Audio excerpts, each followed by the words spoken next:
Hello everyone welcome. So ಇವತ್ತು ನಾವು open economy ಬಗ್ಗೆ ತಿಳ್ಕೊಳ್ಳೋಣ. ಸೊ ಓಪನ್ ಎಕಾನಮಿ ಇವಾಗ ನೋಡಿ, ಕ್ಲೋಸ್ಡ್ ಎಕಾನಮಿ ಅಂತ ಹೇಳಿದ್ರೆ ಒಂದು ದೇಶ ಇನ್ನೊಂದು ದೇಶದ ಜೊತೆಗೆ ಯಾವುದೇ ವ್ಯಾಪಾರ ವ್ಯವಹಾರನ ಇಟ್ಕೊಳ್ಳೋದಿಲ್ಲ. ಇದನ್ನು ಕ್ಲೋಸ್ಡ್ ಎಕಾನಮಿ ಅಂತ ಹೇಳ್ತೀವಿ. ಅದೇ ಯಾವ ದೇಶ ಬೇರೆಯ ಎಲ್ಲ ಉಳಿದಂತಹ ದೇಶಗಳ ಜೊತೆಗೆ ವ್ಯಾಪಾರ ವಹಿವಾಟುಗಳನ್ನು ಇಟ್ಕೊತಾರೆ. ಸೊ ಇದನ್ನು ಓಪನ್ ಎಕಾನಮಿ ಅಂತ ಹೇಳ್ತೇವೆ. ಸೊ ನಮ್ಮ ಭಾರತ ಕೂಡ ಒಂದು open economy because we do trade with the other countries. ಬೇರೆ ದೇಶಗಳ ಜೊತೆಗೆ ನಾವು ವ್ಯಾಪಾರ ವಹಿವಾಟುಗಳನ್ನು ಮಾಡ್ತೇವೆ. ಅದಕ್ಕೋಸ್ಕರ our Indian economy is also a open economy. So ಇಲ್ಲಿ ಈ ಓಪನ್ ಎಕಾನಮಿ ಎರಡು ಥರದ ಟ್ರಾನ್ಸಾಕ್ಷನ್ ಆಗುತ್ತೆ. ಸೊ ಒಂದು, it is called as the export. ನಮ್ಮ ದೇಶದಿಂದ ಹೊರದೇಶಕ್ಕೆ ನಾವು ಏನು ಮಾಡೋದು, ರಫ್ತು ಮಾಡೋದು. ಎಕ್ಸ್ಪೋರ್ಟ್ ಅಂತ ಹೇಳ್ತೇವೆ. ಈ ಎಕ್ಸ್ಪೋರ್ಟ್ ಮಾಡಿದಾಗ ದುಡ್ಡು ಏನಿದೆಯಲ್ಲ ಅದು ನಮ್ಮ ಇಂಡಿಯಾಕ್ಕೆ ಬರುತ್ತೆ. ಬೇರೆಯವರು ಇವರು ಖರೀದಿ ಮಾಡ್ಕೊಳ್ತಾರೆ. ಸೊ ಇವರಿಂದ ದುಡ್ಡು ಬರುತ್ತೆ. It is an export. So ಈ ಒಂದು ವಹಿವಾಟು ಎಕ್ಸ್ಪೋರ್ಟಿಂದ ನಮಗೇನಾಗುತ್ತೆ ಅಂತ ಹೇಳಿದರೆ ಇಲ್ಲಿ ಇಂಜೆಕ್ಷನ್ ಆಫ್ ರುಪಿ ಆಗುತ್ತೆ. ಸೊ ಆ ರುಪಿ ಅನ್ನೋದಕ್ಕಿಂತ we can tell that the currency. It can be even in dollar. So ಇಲ್ಲೇನಾಗುತ್ತೆ, ನಮಗೆ ಲಾಭ ಆಗುತ್ತೆ. ಅದೇ ಇನ್ನೊಂದು ರೀತಿ ಹೇಳಿದ್ರೆ ಇಂಪೋರ್ಟ್, ಆಮದು ಮಾಡ್ಕೊಳ್ಳೋದು. ಬೇರೆ ದೇಶದಿಂದ ನಾವು ಇಂಪೋರ್ಟ್ ಮಾಡ್ಕೊಳ್ಳೋದು. ಸೊ ಹಿಂಗಾದಾಗ ಏನಾಗುತ್ತೆ, ನಮ್ಮ ರುಪಿ ಏನಾಗುತ್ತೆ, ಅದು ಏನಾಗುತ್ತೆ, ಹೊರಗಡೆ ಹೋಗುತ್ತೆ. So our rupee will go out. So ನಮಗೆ ಇಂಪೋರ್ಟ್ಗಿಂತ ಹೆಚ್ಚು ಎಕ್ಸ್ಪೋರ್ಟ್ ಆದ್ರೇ ಲಾಭ ಆಗುತ್ತೆ. ಸೊ ಈ ಎರಡು ರೀತಿಯ ಟ್ರಾನ್ಸಾಕ್ಷನ್ಗಳಾಗುತ್ತೆ. ಸೊ ಆ್ಯಂಡ್ ಈ ಟ್ರಾನ್ಸಾಕ್ಷನ್ ಕೇವಲ ಗೂಡ್ಸ್ ಮಾತ್ರ ಅಲ್ಲ. ಗೂಡ್ಸ್ ಮಾತ್ರ ಅಲ್ಲ, there will be services also. Services, IT service, banking service, ಆಮೇಲೆ ಫೈನಾನ್ಷಿಯಲ್ ಸರ್ವಿಸು, ಈ ರೀತಿಯಾದಂಥ ಸರ್ವಿಸ್ಗಳು ಸಹಿತ ಇದರಲ್ಲಿ ಇರ್ತದೆ. ಸೊ ಈ ಒಂದು ಎಕ್ಸ್ಪೋರ್ಟ್ ಆ್ಯಂಡ್ ಇಂಪೋರ್ಟನ್ನು ನಾವೇನು ಹೇಳ್ತೀವಿ, total foreign trade. The total foreign trade that includes the exports and imports, and it is measured in proportion to GDP. When it is measured in proportion to the GDP, that is gross domestic product, this will ensure the measure of the degree of openness. It will measure the degree of openness of an economy. So ಇದರ ಅರ್ಥ ಏನಪ್ಪ ಅಂತ ಹೇಳಿದ್ರೆ, total foreign trade, import export ಏನೇನಿರುತ್ತಲ್ಲ, so ಇದನ್ನು ನಾವು ಒಟ್ಟಾರೆ GDPಗೆ compare ಮಾಡ್ತೀವಿ ಇನ್ ಪರ್ಸೆಂಟೇಜ್ ವೈಸಲ್ಲಿ. ಇಷ್ಟು percentage of our GDP is in foreign trade ಅಂತ ನಾವು ಹೇಳ್ಬೋದು. ಸೊ ಈ ಥರ GDPಗೆ ಇದನ್ನು ಪರ್ಸೆಂಟೇಜಲ್ಲಿ ಕಂಪೇರ್ ಮಾಡಿದಾಗ it will give you a degree of openness. ಅಂದರೆ ಎಷ್ಟರ ಮಟ್ಟಿಗೆ ನಮ್ಮ ದೇಶದ ಎಕಾನಮಿ ಓಪನ್ ಆಗಿದೆ ಬೇರೆ ಬೇರೆ ದೇಶಗಳಿಗೆ ಅನ್ನೋದೊಂದು ಮೆಜರನ್ನು ತೋರಿಸುತ್ತೆ. ಸೊ ಇವಾಗ ನಮ್ಮ ದೇಶದ ಓಪನ್ನೆಸ್ ಏನಿದೆಯಲ್ಲ, that is nearly 45.85% of the GDP. ಅಂದರೆ ಇದರರ್ಥ, ಸೊ ಟೋಟಲ್ ನಮ್ಮ ಎಕಾನಮಿಯಲ್ಲಿ ಏನೇನು ನಡೀತಾ ಇದೆ ಆ್ಯಕ್ಟಿವಿಟೀಸ್, ಸೊ ಅದರಲ್ಲಿ 45.85% ಏನಿದೆಯಲ್ಲ, so this is in relation to the foreign trade. Import export ಎಲ್ಲ ಸೇರಿಕೊಂಡು 45.85% of our economy is running up on this foreign trade, import export ಎಲ್ಲ ಸೇರಿಕೊಂಡು. This is the degree of openness.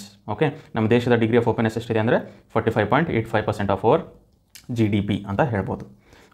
So ಈ international trade ಏನಿದೆ, import export, ಇದಕ್ಕೆ related ಆಗಿರತಕ್ಕಂತಹ ಒಂದು term ಅಂತ ಹೇಳಿದ್ರೆ it is called as the balance of payment. It is called as the balance of payment. So ಏನಿದೆ balance of payment ಅಂತ ನೋಡೋಣ. ಈ ಬ್ಯಾಲೆನ್ಸ್ ಆಫ್ ಪೇಮೆಂಟ್ ಅಂದರೆ ಏನು ಗೊತ್ತಾ, ಇವಾಗ ಒಂದು ದೇಶ ಇನ್ನೊಂದು ದೇಶ ಜೊತೆಗೆ ವ್ಯಾಪಾರ ವಹಿವಾಟು ಮಾಡ್ತಾ ಇದೆ ಅಂದ್ಕೊಳ್ಳಿ. ಸೊ ಇವಾಗ ಇಲ್ಲೊಂದು ದೇಶ ಇದೆ, ಇಲ್ಲೊಂದು ದೇಶ ಇದೆ ಅಂದ್ಕೊಳ್ಳಿ. ಸೊ ಇವರು ಯಾವುದೋ ಒಂದು ಗೂಡ್ಸನ್ನು ಇವ್ರಿಗೆ ಮಾರ್ತಾರೆ. ಇವ್ರ ಕಡೆಯಿಂದ ಇನ್ನೊಂದಿಷ್ಟು ಗೂಡ್ಸ್ಗಳನ್ನು ಇಂಪೋರ್ಟ್ ಮಾಡ್ಕೊಳ್ತಾರೆ. ಬೇರೆ ಇನ್ನೊಂದಿಷ್ಟು ಗೂಡ್ಸನ್ನು ಸೆಲ್ ಮಾಡ್ತಾರೆ. ಇವರು ಒಂದಿಷ್ಟು ಗೂಡ್ಸ್ಗಳನ್ನು ಬೈ ಮಾಡ್ತಾರೆ. ಸೊ ಈ ರೀತಿ ಹಲವಾರು ಟ್ರಾನ್ಸಾಕ್ಷನ್ಗಳು ಈ ಎರಡು ದೇಶಗಳ ಮಧ್ಯೆ ಏನಾಗುತ್ತೆ, ಅಲ್ಲಿ ಟ್ರಾನ್ಸಾಕ್ಷನ್ ಆಗ್ತವೆ. ಸೊ ಈ ಒಂದು ಟ್ರಾನ್ಸಾಕ್ಷನಲ್ಲಿ ನಾವೇನು ಈ ಬ್ಯಾಲೆನ್ಸ್ ಆಫ್ ಪೇಮೆಂಟ್ ಹೆಂಗೆ ತೆಗಿತೀವಿ ಅಂತ ಹೇಳಿದ್ರೆ, ಸೊ ಇವ್ರಿಗೆ ಎಕ್ಸ್ಪೋರ್ಟ್ ಮಾಡಿದಾಗ ಇವ್ರು ಎಷ್ಟು ದುಡ್ಡು ಕೊಡಬೇಕು ಇವರಿಗೆ. ಸೊ ಅದೇ ಥರ ಇವ್ರಿಗೆ ಎಕ್ಸ್ಪೋರ್ಟ್ ಮಾಡಿದಾಗ ಇವ್ರು ಎಷ್ಟು ಕೊಡಬೇಕು. ಈ ಥರದ ಒಂದು ರೆಕಾರ್ಡ್ ಆಫ್ ಟ್ರಾನ್ಸಾಕ್ಷನ್ ಮಾಡ್ತೀವಿ. It is the record of transaction. This record of transaction of goods, services, ಏನಾಗುತ್ತೆ ಒಂದು ದೇಶದ ಇನ್ನೊಂದು ದೇಶದ ಮಧ್ಯೆ ಈ ರೆಕಾರ್ಡ್ ಆಫ್ ಟ್ರಾನ್ಸಾಕ್ಷನ್ ಏನಾಗುತ್ತೆ, ಇದನ್ನೆಲ್ಲವನ್ನು ಕ್ಯಾಲ್ಕುಲೇಟ್ ಮಾಡ್ತೀವಿ. ಇದನ್ನೆಲ್ಲ ಕ್ಯಾಲ್ಕುಲೇಟ್ ಮಾಡ್ತೀವಿ. ಈ ಕ್ಯಾಲ್ಕುಲೇಟ್ ಮಾಡಿದಾಗ ಸೊ ಯಾವ ದೇಶದ ಒಂದು ಬ್ಯಾಲೆನ್ಸ್ ಆಫ್ ಪೇಮೆಂಟ್ ಪಾಸಿಟಿವ್ ಇದೆ, that means it is a balance of payment surplus. ಯಾವ ದೇಶದ ನೆಗೆಟಿವ್ ಇದೆ, it is called as balance of payment deficit. ತುಂಬ ಸಿಂಪಲಾಗಿ ಹೇಳ್ತೀನಿ ಇದನ್ನು. ಸೊ ಇಲ್ಲಿ ಇಬ್ಬರು ವ್ಯಕ್ತಿಗಳಿದ್ದಾರೆ ಅಂದ್ಕೊಳ್ಳಿ. ಓಕೆ, ಇಬ್ಬರು ವ್ಯಕ್ತಿಗಳಿದ್ದಾರೆ. ಸೊ ಇವ್ರೇನು ಮಾಡ್ತಾರೆ, ಸೊ ಈ ವ್ಯಕ್ತಿಗೆ ಕೆಲವೊಂದು ಸಾರಿ ಏನೋ ಒಂದು ಗೂಡ್ಸನ್ನು ಕೊಡ್ತಾನೆ ಅಥವಾ ದುಡ್ಡನ್ನೇ ಕೊಡ್ಬೋದು. ಓಕೆ, ಸಪೋಸ್ ಇವನು ತೊಗೊಳ್ಳಿ 100 ರೂಪೀಸ್ ಇವನಿಗೆ ಕೊಟ್ಟಿದ್ದಾನೆ ಅಂದ್ಕೊಳ್ಳಿ. ಓಕೆ, ನಾವು ಈ ಮನುಷ್ಯ ಈತನಿಗೆ ಸಪೋಸ್ ಈತ 200 ರೂಪೀಸ್ ಕೊಡ್ತಾನೆ ಅಂದ್ಕೊಳ್ಳಿ. ಓಕೆ, 200 ರೂಪೀಸ್ ಕೊಡ್ತಾನೆ. ಸೊ ಇವಾಗ ಬ್ಯಾಲೆನ್ಸ್ ಆಫ್ ಪೇಮೆಂಟ್ ಹೆಂಗೆ ತೆಗೆಯೋದು ನಾವು? ಓಕೆ, ಈಗ ನಾವೇನು ಮಾಡೋಣ, ಈ ವ್ಯಕ್ತಿಯನ್ನು ಹಿಡ್ಕೊಂಡು ನಾವು ಬ್ಯಾಲೆನ್ಸ್ ಪೇಮೆಂಟ್ ತೆಗೋಣ. Okay, first person. Okay, he is the first person, he is the second person. So ಇವಾಗ ನಾವು ಬರೀ ಫಸ್ಟ್ ಪರ್ಸನ್ ದೃಷ್ಟಿಯಿಂದ ಮಾತ್ರ ನೋಡೋಣ. ಈತನ ಬ್ಯಾಲೆನ್ಸ್ ಆಫ್ ಪೇಮೆಂಟ್ ಏನು? ಸೊ ಈತ 100 ರೂಪೀಸ್ ಕೊಟ್ಟಿದ್ದ ಅಲ್ವಾ, ಫಸ್ಟ್ ಈತ ಕೊಟ್ಟಿದ್ದ. ಈತ ಏನು ಮಾಡಿದ, ನೆಕ್ಸ್ಟ್ ಈ ಸೆಕೆಂಡ್ ಮನುಷ್ಯನಿಂದ 200 ರೂಪಾಯಿ ತೊಗೊಂಡಿದ್ದಾನೆ. ಓಕೆ, 200 ರೂಪಾಯಿ ತೊಗೊಂಡಿದ್ದಾನೆ ಅಂದರೆ ಎಲ್ಲಿನಾಯ್ತು ಅಲ್ಲಿಗೆ -100. ಅದರ ಅರ್ಥ ಈ ವ್ಯಕ್ತಿ ಮತ್ತೆ ಇನ್ನೂ 100 ರೂಪೀಸ್ ಈ ಎರಡನೇ ವ್ಯಕ್ತಿ ಕೊಡಬೇಕು ಅನ್ನೋದು ಈತನ ಟ್ರಾನ್ಸಾಕ್ಷನ್ ಹೇಳುತ್ತೆ. So this is the balance. ಈ 100 ರೂಪೀಸ್ ಏನಿದೆಯಲ್ಲ, this is the balance for first person. He has to pay this 100 rupees back to the second person. So ಅದೇ ನಾವು ಈ ಸೆಕೆಂಡ್ ಪರ್ಸನ್ ದೃಷ್ಟಿಯಲ್ಲಿ ನಾವು ಬ್ಯಾಲೆನ್ಸ್ ಆಫ್ ಪೇಮೆಂಟ್ ತೆಗೆಯೋದಾದರೆ, ಈತ ಮೊದಲೇನು ಮಾಡಿದ್ದ, 100 ರೂಪೀಸ್ ಇಸ್ಕೊಂಡಿದ್ದ. ನೆಕ್ಸ್ಟ್ ಏನು ಮಾಡಿದ, ಈತ 200 ರೂಪೀಸ್ ವಾಪಸ್ ಕೊಟ್ಟಿದ್ದಾನೆ. ಓಕೆ, ಯಾಕೆ ನಾನು ಪ್ಲಸ್ ಬರದೆ ಅಂತ ಹೇಳಿದ್ರೆ, ಬೇರೆಯವ್ರಿಗೆ ಕೊಟ್ಟಿರೋದು ಏನಿದೆಯಲ್ಲ, ಸೊ ಅದು ವಾಪಸ್ ಬರುತ್ತೆ with interest. That is why it is positive. Okay, ಬೇರೆಯವರಿಂದ ತೊಗೊಂಡಿದ್ದು ನಮ್ಮಿಂದ ಮತ್ತೆ ಹೋಗುತ್ತೆ with interest. That is why it is negative. So ನಾವು here it is his balance of payment is +100. ಅಂದರೆ ಈತನಿಗೆ ಇನ್ನೂ 100 ರೂಪೀಸ್ ಹೊರಗಡೆಯಿಂದ ಬರಬೇಕು. ಓಕೆ, +100. ಸೊ ಈ ಥರದ ಒಂದು ಟ್ರಾನ್ಸಾಕ್ಷನ್ ರೆಕಾರ್ಡ್ ಏನಿದೆ, ಓಕೆ, ಒಂದು ಒಟ್ಟಾರೆ ದೇಶದ ರೆಕಾರ್ಡ್ ಆಫ್ ಟ್ರಾನ್ಸಾಕ್ಷನ್ ನೋಡಿದರೆ, so that will give us a balance of payment. Okay, so ಈ ಬ್ಯಾಲೆನ್ಸ್ ಆಫ್ ಪೇಮೆಂಟ್ ಅಲ್ಲಿ ಓಕೆ 2 ಟೈಪ್ಸ್ ಬರುತ್ತೆ. ಓಕೆ, ಬ್ಯಾಲೆನ್ಸ್ ಆಫ್ ಪೇಮೆಂಟಲ್ಲಿ 2 ಟೈಪ್ಸ್. ಈ ಬ್ಯಾಲೆನ್ಸಲ್ಲಿ ಓಕೆ, ಸೊ ಒಂದು it is called as the current account. Okay, ಬಜೆಟಲ್ಲಿ ನಾವು ಹೆಂಗೆ ನೋಡಿದ್ವಲ್ಲ ಅದೇ ಥರ ಇಲ್ಲಿ ಕರೆಂಟ್ ಅಕೌಂಟು ಮತ್ತು ಕ್ಯಾಪಿಟಲ್ ಅಕೌಂಟ್ ಅಂತ ಇರುತ್ತೆ. Current account and capital account. Okay, so ಈ ಕರೆಂಟ್ ಅಕೌಂಟ್ ಏನಿದೆಯಲ್ಲ, this will mainly record, okay, it will make the record of the exports and imports, okay, of goods and services. Okay, and also the transfer payments so ಅಂದರೆ ಈ current ಅಕೌಂಟಲ್ಲಿ it will mainly record the export and import. Okay, ರಫ್ತು ಆಮದುಗಳನ್ನು record ಮಾಡುತ್ತೆ. Okay, ಇದರಲ್ಲಿ goods service ಎರಡೂ ಇರುತ್ತೆ. And also transfer payments.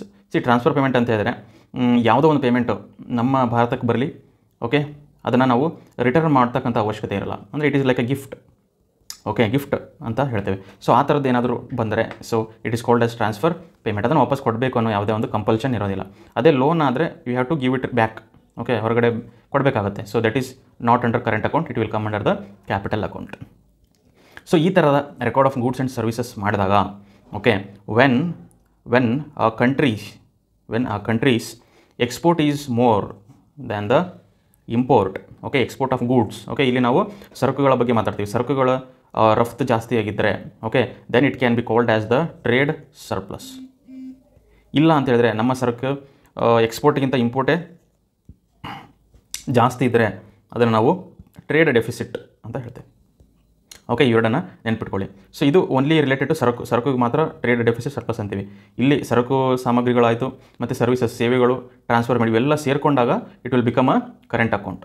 Okay, ಇವೆಲ್ಲ ಸೇರಿಕೊಂಡಾಗ so then it is called as the current account.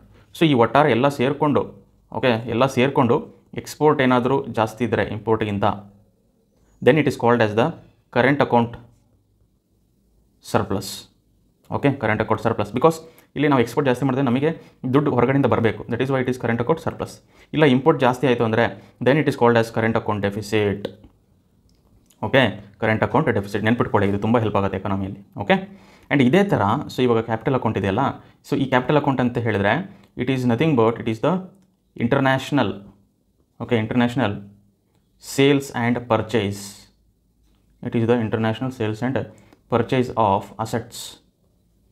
Okay, ಈ ಕ್ಯಾಪಿಟಲ್ ಅಂತ ಏನಿದೆಯಲ್ಲ, ಸೊ ಇದರಲ್ಲಿ ಗೂಡ್ಸ್ ಸರ್ವಿಸಸ್ ಬರೋದಿಲ್ಲ. It includes the sale and purchase of assets like ಯಾವ ಥರದ್ದು ಅಂತ ಹೇಳಿದ್ರೆ ಮನಿ ಆಗಿರ್ಬೋದು, ಡಾಲರ್, ರುಪಿ. ಓಕೆ, ಈ ಥರದ ಎಕ್ಸ್ಚೇಂಜ್ಗಳು ಅಥವಾ stocks. Okay, stock exchange, stock ಮಾರ್ಕೆಟಲ್ಲಿ ಅಥವಾ ಶೇರ್ ಮಾರುಕಟ್ಟೆ ಅಥವಾ ಬಾಂಡ್ಸ್. ಓಕೆ, ಈ ಥರ ಯಾವುದೇ ಒಂದು ಮನಿ ರಿಲೇಟೆಡ್ ಏನೇ ವ್ಯವಹಾರ ನಡೆದ್ರೂ ಅಥವಾ even loans. Okay, these all come under the capital account. Okay, so ಇಲ್ಲೂ ಕೂಡ ಅಷ್ಟೇ ಕ್ಯಾಪಿಟಲ್ ಅಕೌಂಟಲ್ಲಿ ಸರ್ಪ್ಲಸ್ಸು, ಡೆಫಿಸಿಟ್ಟು, ಓಕೆ, ಅದು ಕೂಡ ಇರುತ್ತೆ ಇಲ್ಲಿ. ಓಕೆ, ಸೊ ಈ ಎರಡು ಅಕೌಂಟನ್ನು ಸೇರಿಕೊಂಡು, that is current account and capital account ಎರಡು ಸೇರಿಕೊಂಡು litre we call it as a balance of payment. Okay, ಎರಡನ್ನೂ ಕೂಡಿಸಿದಾಗ ನಮಗೆ ಬ್ಯಾಲೆನ್ಸ್ ಆಫ್ ಪೇಮೆಂಟ್ ಸಿಗುತ್ತೆ. ಸೊ ಆ ಎರಡನ್ನೂ ಕೂಡಿಸಿದಾಗ ಸಪೋಸ್ ಬ್ಯಾಲೆನ್ಸ್ ಆಫ್ ಪೇಮೆಂಟ್ ಏನಾದರೂ ನೆಗೆಟಿವ್ ಅಂತ ಬಂದರೆ, ಅಂದರೆ ನಾವು ಇನ್ನೂ ಹೊರಗಡೆ ಕೊಡಬೇಕು ಅಂತಕ್ಕಂಥ ಒಂದು ನೆಗೆಟಿವ್ ಬಂದರೆ, then it is called as the balance of payment deficit.